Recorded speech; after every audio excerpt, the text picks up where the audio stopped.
All right, just a continuation of Physics 1C or 1B for November 29th. Okay, so here's the problem we were looking at, and what we needed to look up was some information from the problem before.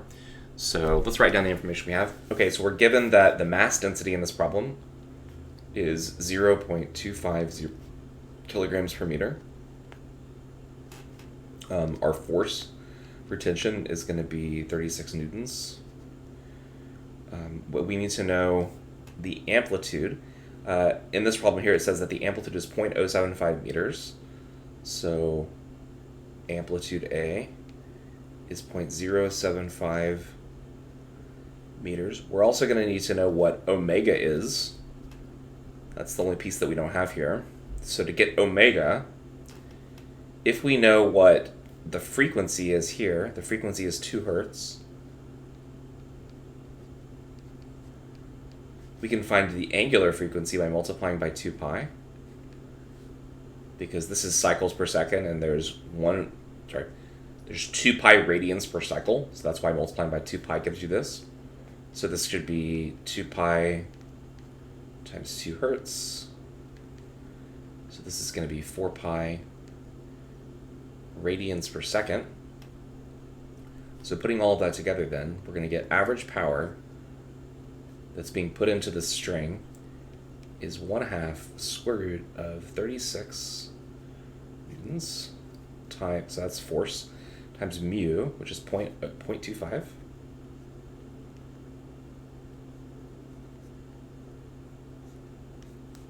That's nice because 36 divided by 4 is 9, and the square root of 9 is 3. Okay, angular speed squared, so 4 pi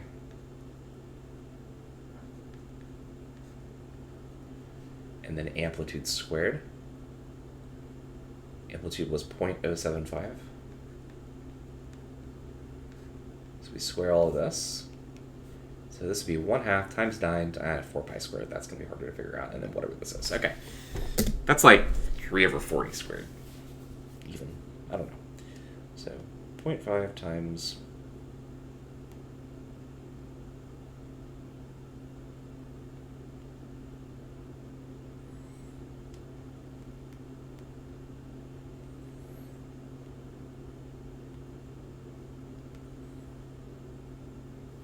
so I got 1.33. Oh, that's the average power. I just realized they asked something a little bit different in the problem. So this is 1.33. And let's take a look at the units. So the units are Newton kilogram per meter square root.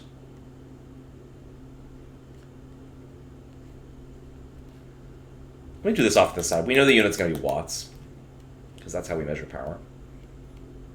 And to find the units, I choose a different color.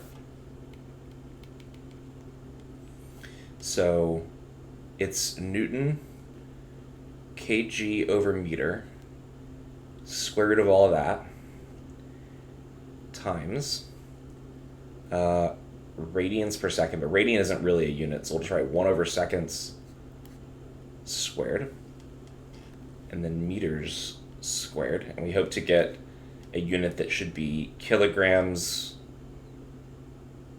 meters squared per second cubed is what we're trying to get, because a watt is energy over time, which is kg, and then meters squared over seconds cubed. That's what a watt is. Okay, so let's see. A newton is a kilogram meter per second squared times a kilogram divided by a meter. So you've got a kilogram meter over seconds squared times kg over meters, and we're square rooting that. And then out here we have times meters squared over seconds squared.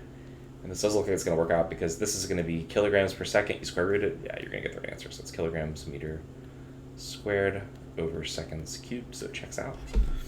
All right, but that's not exactly what the problem asked. It said, well, this is part B then, because part B says what is his average power, but part A said, at what maximum rate does Thraki put energy into the clothesline? So this is average power, and to get maximum power, I can't write today. P max is going to be equal to 2 times the average power. So the maximum power is going to be 2.66 watts. Okay. And then part C says, as Thouraki tires, the amplitude decreases. What is the average power when the amplitude is 7.5 millimeters? Well, we could do the exact same calculation we did here.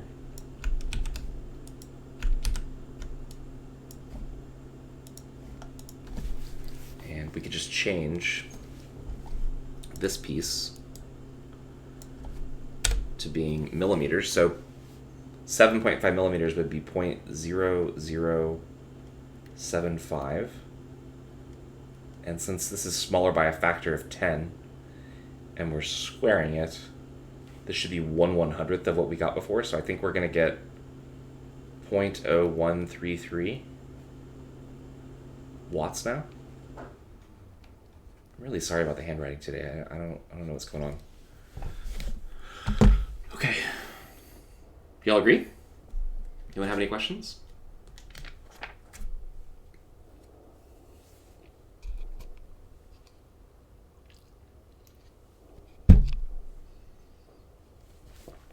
Okay, if not, let's keep going. I definitely want to get through the rest of this chapter today, which means we want to cover standing waves. All right, so the next thing to talk about is wave intensity.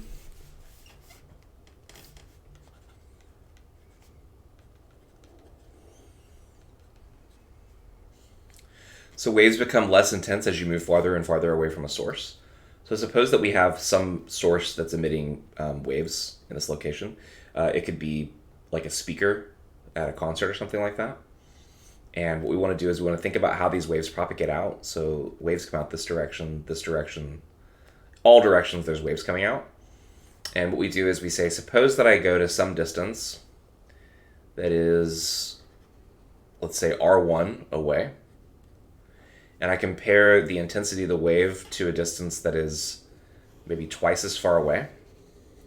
So I look at two different circles, one with a radius R1 and one with a radius R2. And just ask yourself this: what happens if, suppose that you're at like a concert and this is the stage here at the front and all of the speakers are kind of centralized around here. What happens to the intensity of the sound? So this is about wave intensity. And the next chapter is about sound, but I think this is easiest to understand with sound. What happens to the intensity of the sound of someone that's sitting here compared to the intensity of the sound of someone that's really far away right here? Which person is going to hear louder music?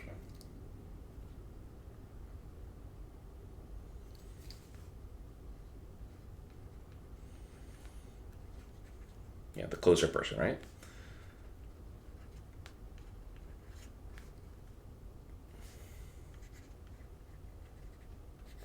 Okay, so the source emits waves at power P. As you know, the person here is going to hear louder music. And so we say that person experiences a more intense sound than the person here.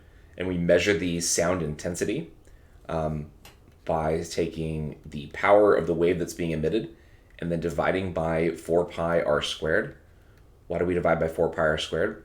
The reason is because if you think about the way that the energy of these waves has to be distributed, the wave is technically being emitted in all directions, right?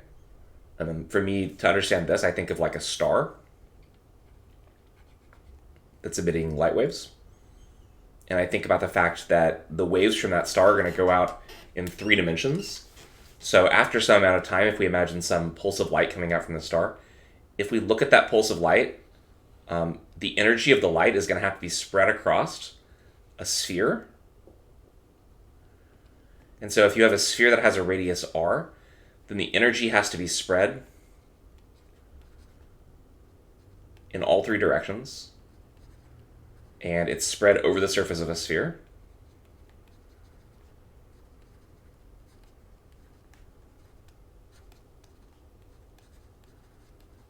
And we know that the surface area of a sphere is equal to 4 pi r squared. So that's where this thing comes from here. We say intensity I, so this is intensity, is equal to power divided by 4 pi r squared. And what that means is that the intensity falls off not as the distance, but as the distance squared. So it falls off very, very quickly as you move away from the source. And we can compare the intensity of this person here to the intensity of this person here by saying that intensity 1 divided by intensity 2 is going to be equal to 1 over R1 squared divided by 1 over R2 squared, which means that the person in seat 1 feels an intensity that is greater than the other one by a squared factor. So if R1, for example, was 1 meter and R2 was equal to 2 meters, then intensity 1, let's say that it was equal to, let's say, 100 watts. Intensity 2 would be 25 watts. God, this looks so messy the way I'm drawing all this. But hopefully you all get the idea that intensity falls off as 1 over R squared. We call this an inverse square law because it's related to the inverse of the square of the distance, similar to the inverse square law that shows up with gravity. The gravitational force also spreads itself out over the surface of a sphere, and that's why you see a 1 over R squared show up in the gravitational force equation as well. All right. So, any questions or comments?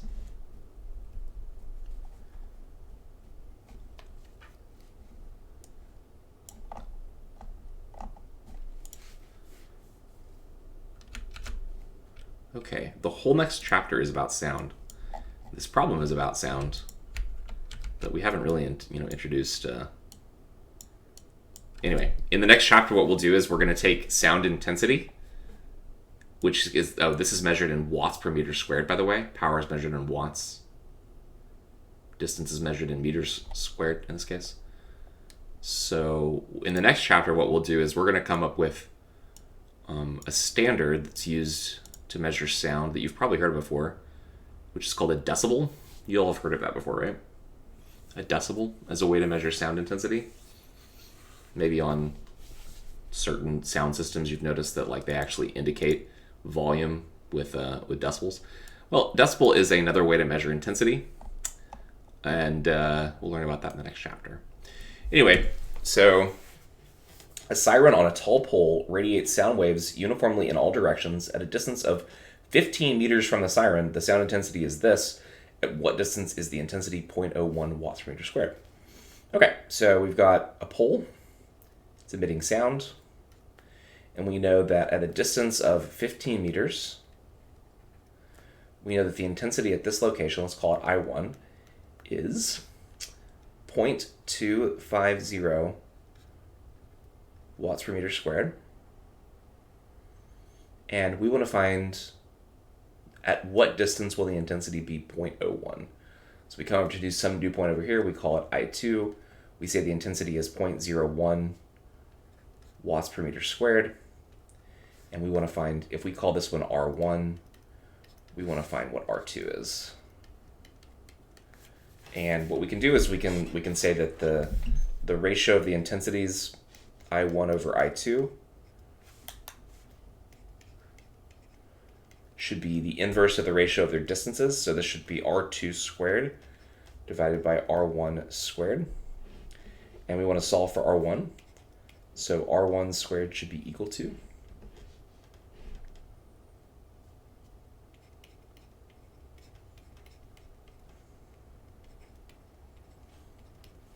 that. I2 is, we're solving for R2. Oops. R2 squared is going to be I1 over I2 times R1 squared, which is, okay, I1 is 0.25 divided by 0.01. They both have the same unit, watt per meter squared, times R1, which is 15. This one we have to square. So let's see, this is going to be 25 divided by 1 times 15 squared. 15 squared is, I don't know what 15 squared is. All right, let's see, so 15 times 15 times 0.25 divided by 0.01, 5625. Much, much farther away.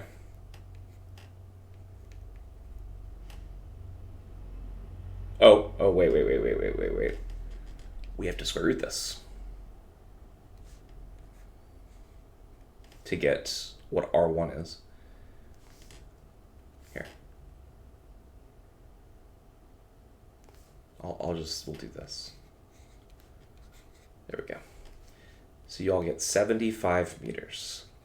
Okay, knowing that I had to square root it would have been all easier, because this would have just become 15, and the square root of 25 is 5, and 5 times 15 is 75. Okay, so we could have done that one in our head, but we didn't. That's fine. Pretty easy. Any questions about that? Does it make logical sense? That the farther away you get, the weaker the sound intensity gets, the weaker the wave intensity gets, and the intensity is going to fall off as 1 over r squared, because the energy of the source is spread over a sphere. So there we go. Okay, so now we're finally getting to talk about, so what have we done with waves? So far we've defined their qualities with frequency, wavelength, amplitude, speed. Then we defined the equation you use for a traveling wave, like a sinusoidal wave, the sine of kx minus omega t times the amplitude. Then we talked about the stuff that we did today. That was all last time. Today we've developed the idea of the intensity of a wave, the power of a wave, the speed of a wave in terms of the qualities of the mechanical medium. And now we're going to talk about waves and how they interact with each other. So in Physics 1a, there were kind of 2 different things that you studied. You studied point-type particles that were subject to Newton's laws. And then you figured out what happened when point-like particles interacted with each other in things like collisions, or when you had like multiple masses on pulleys, things like that. We saw how things interact with each other. And then you went on to expand what you could describe by talking not just about point-type particles, but then you started talking about things like entire spheres or donuts or whatever that were rolling, so that you could start talking about wheels and the way wheels work, and use the inertia of a pulley and show how that affects motion and things like this. But all of the kind of substances of Physics 1a were hard objects. And then in Physics 1b, we've discussed how fluids behave, and fluids behave much more differently. And now we're into talking about waves, and waves are another class of thing altogether, right? So if you think about kind of the history of what you've studied so far in this class, and these 2 classes, I would say, you started with points, and then you moved on to extended objects, and then we talked about fluids, and now we're talking about a new class of objects, waves. And we've seen what their properties are, but now the question is, what happens if I have 2 waves that are moving towards each other and they hit each other? Okay, that's what we want to start talking about now. So we're going to talk about what's called wave interference, which is just what happens when 2 waves collide with each other. Interference, and also boundary conditions.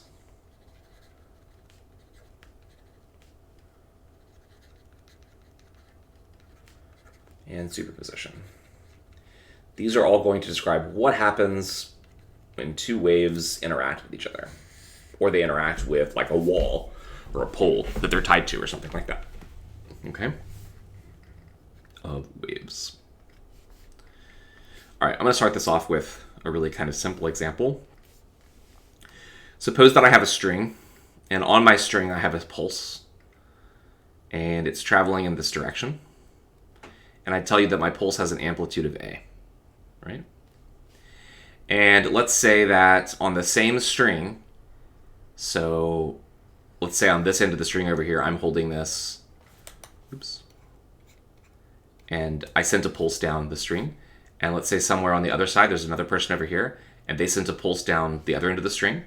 So there's a pulse going this way with a speed v, there's a pulse going this way with a speed v. And let's say that the other person has very precise hands, and both people could produce a pulse that has exactly the same amplitude. And this is going to be kind of a square pulse, just to keep things simple. So the question is, what happens when these 2 waves collide with each other? What do you all think? What's going to happen when these 2 waves collide with each other?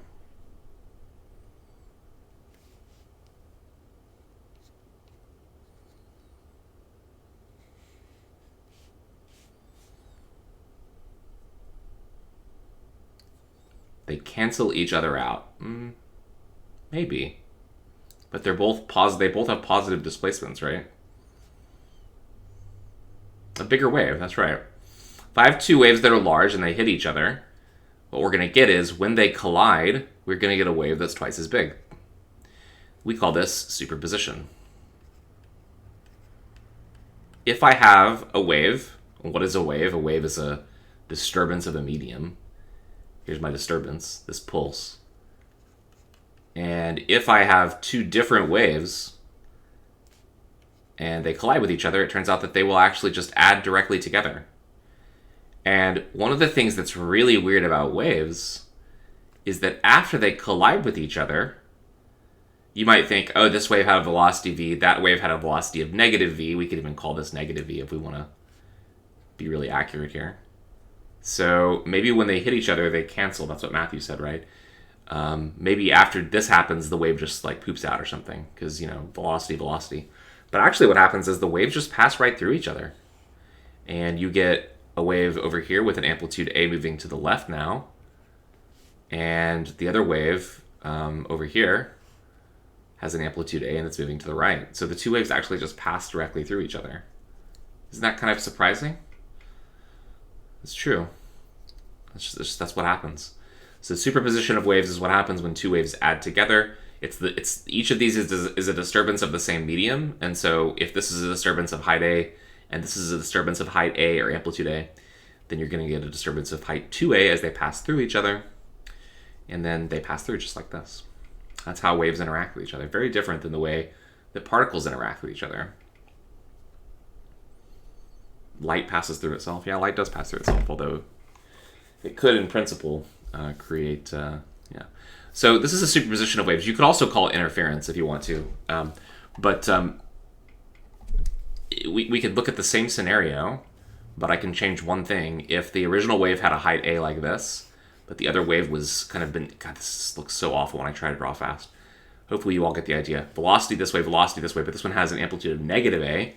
What'll happen now is that as they pass through each other, the two waves will cancel each other out, but the wave can't go away. So what you have afterwards is this.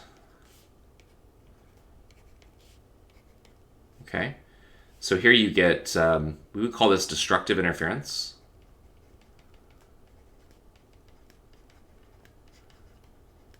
Destructive interference.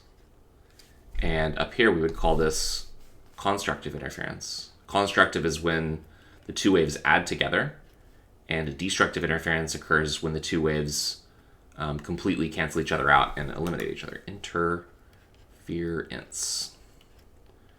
Now, we can see these properties on a couple different waves. That sucks. I gotta restart.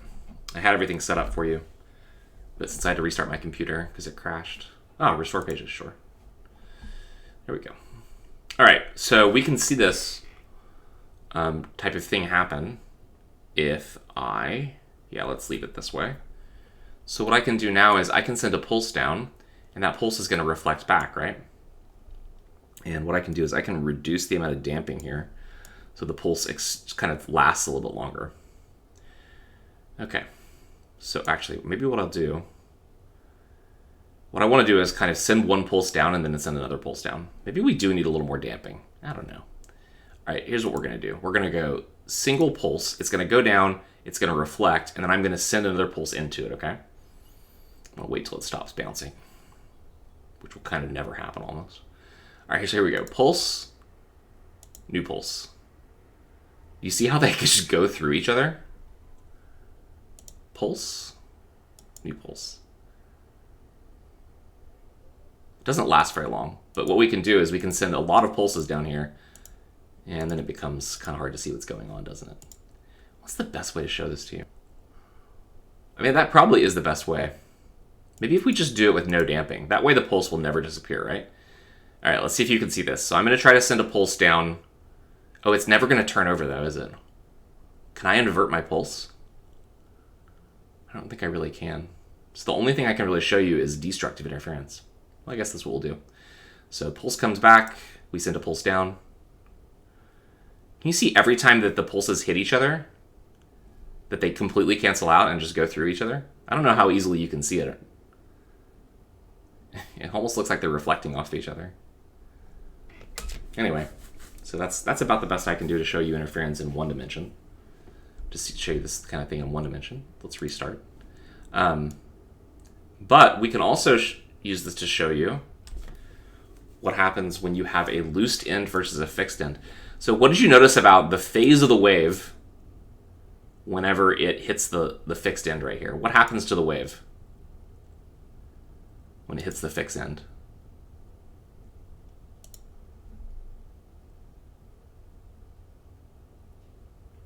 When you hear a loud voice when your microphone is pointing towards the speaker, is that the same concept? Oh, slow motion, that's a good idea. Sorry, I didn't have this open. Let's try slow motion. Amplitude decreased as wavelength shorten. The wavelength doesn't change, no. When you hear a loud voice when microphone pointing towards speaker, is that the same concept?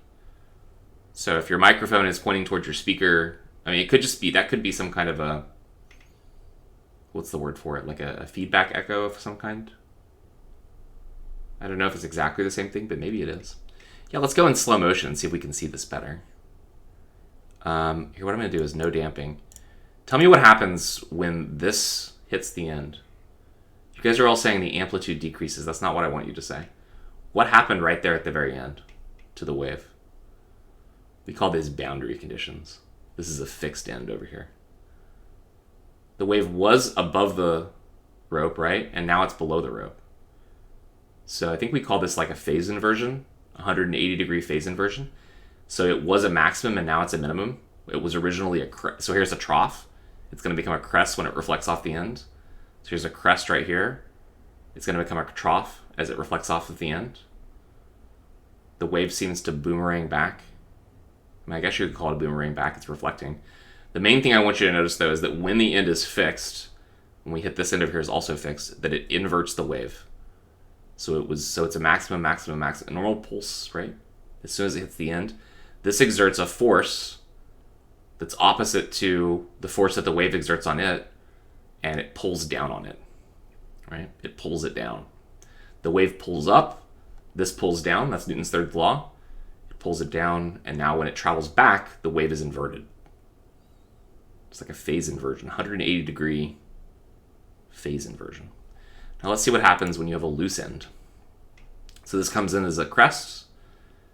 It hits this point right here. Because it's loose, it just rises back up, and then the crest goes back again. So this causes no inversion. However, this will, right? This is going to flip it upside down because this end is fixed. And now it's a trough or a minimum. And when it hits this right here, nothing will change. It'll just rise up, reflect back. So that's reflection of the wave off of the pole. And then it inverts here because it's a fixed end. So we call these boundary conditions. Does that make sense? These are very important to understanding wave properties. And this idea of a loose end versus a fixed end, this is going to be used when you study light waves to understand things like polarization and how it changes on reflection, and to understand things like interference of a wave and how that changes on reflection. So try to remember this picture if you can. Can you all see what's happening? Can you see the difference between the fixed end and the loose end? Does everyone understand now? What would happen if there was no end? The wave would just keep going, right? It just keeps going. So by having the fixed end or the loose end, what that gives us is the ability for the wave to reflect. We'll go back to normal motion. This shows everything you need to know. I mean, you can see that the wave comes in as a crest, then it flips. So this is the key thing to understand, this flipping that's occurring of the wave right here. Okay, and so we call those boundary conditions. All right? I'm not going to write anything in the notes about it, but that's what we refer to as boundary conditions.